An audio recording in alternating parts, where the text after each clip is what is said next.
looking at these cakes and desserts. She drives a city bus. And she does this out of her house. And she promotes her stuff by social media, all right? This Carl, I can vouch for those cakes. They are so good. Oh, you don't think? Yeah. Oh, I have ordered them. Yes. So, I want to tell you about Janelle. Janelle is from the Philippines. She's a single mom, stays at home with her kids. These are her empanadas that she takes custom orders for. This is a sample of the Thai food plate that she serves for about $10, and she does that by telephone order. Sheree salads. If you see a picture of Sheree salad, that's salad that's loaded with steak and shrimp and eggs and fresh tomatoes and lettuce, tomato, cheese, and all that stuff. She sold out of those before she can even get, so she don't really promote hers. People call her and it's like, fix us some salads. So she'll say, hey, I'm fixing salads on Monday, Wednesday, and Friday.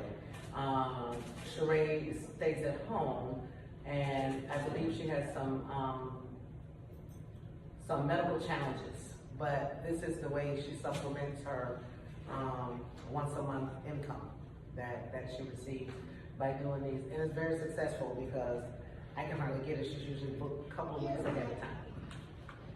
And the reason why I wanted to highlight those is because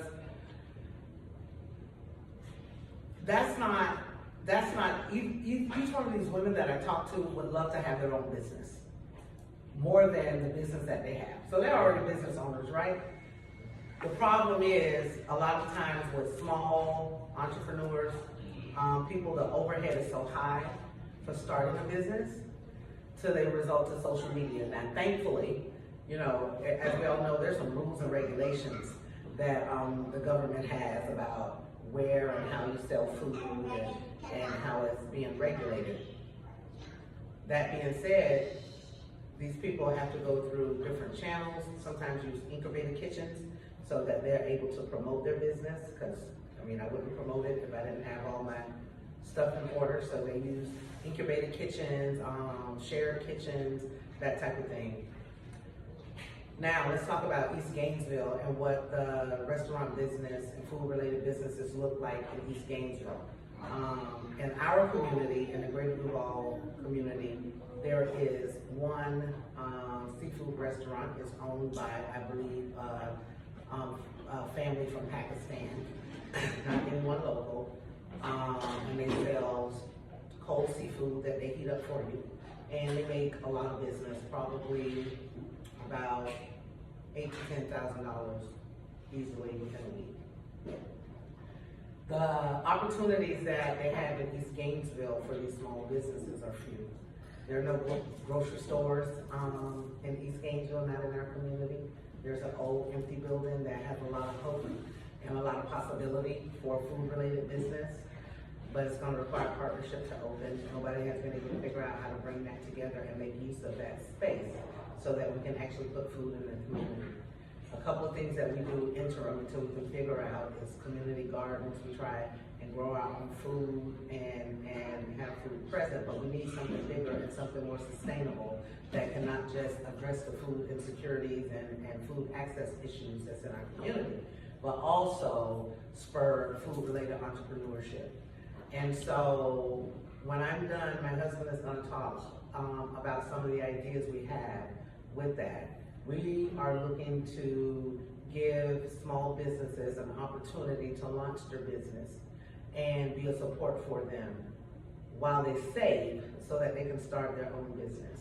And one of the ways that we're going to try and promote that, not try to promote it, but what we're working on organizing is a cooperative ownership model that can be used for some of these women who may not have the resources to be open every day, but if they had a shared place that they can use and they can each take a day to launch their business while they're saving money, if we had a place that we can take out the overhead of that so that they'll be able to launch their business.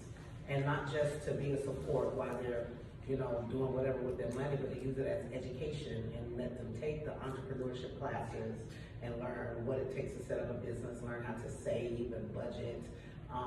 And then it's the practicum. It's one thing to sell that on Facebook. It's another thing when you have customers walking through your door and when you have people seated. And so sometimes businesses, when they do start, they don't last long and they fail because they go straight from there to owning a business, right? And so there's nothing in between. And what happens is, and I've seen it, people get there, they do good and they make a lot of business and they say, I want to get that food truck. That business looks different when you got a line standing around the corner because everybody done heard about your good food. And you got a line and now you're frustrated, the people are frustrated, so the customer service is down and the next thing you know, that business is gone and that food truck is for sale. And so what we want to do is help people become empowered, but not just by giving them our resources, but giving them education so that they can know how to make their business sustainable. And so Andrew's going to follow up with me and talk about a little bit more about the incubator model that we're suggesting. And also, there's a culinary program for youth because we want to start early. Now we're trying to figure this out as adults, but now is the time for us to engage our young people. We already do a little bit of that by teaching them how to grow food and teaching them how to prop and that type of thing in partnership with Cultural Arts Coalition. Working Food is one of our partners in our gardening club at the Clarence R. Kelly Center, and in Greater Duval as well, work in partnership with the City of Gainesville and GRU on a organic community garden that we have in East Gainesville in the Duval community, where the city donated us surplus land, 2 parcels, and allowed us to plant there. We partner with GRU that helps us with our water. That makes it easier for us. Working Food and other Field and Fork and some other folk give us our plants and make donations to us, and so we're able to grow food that has been a great resource. Especially, I love it during the holiday seasons when you pass by right the week before Thanksgiving and everybody is getting their sweet potatoes and their greens and all their stuff ready, and that's exactly what we intended it to be. And they're talking and they're celebrating the season together as neighbors. So we're looking to not only create these businesses but use food to bring people together, which usually food is at the base of bringing folk together. It's nothing like a good dinner.